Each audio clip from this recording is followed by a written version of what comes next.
கடந்த நாடாளுமன்ற தேர்தலில் காங்கிரசுடன் திமுக கூட்டணி வைக்க எது தடுத்தது, தற்போது சட்டமன்ற தேர்தலில் கூட்டணி வைக்க எது இணைத்தது என்று விடுதலை சிறுத்தைகள் கட்சித் தலைவர் திருமாவளவன் கேள்வி எழுப்பியுள்ளார்.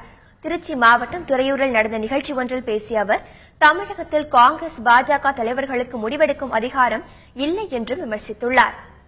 மீண்டும் காங்கிரஸ் திமுக கூட்டணி அமைந்துவிட்டது என்று அறிவித்து விட்டார்கள்.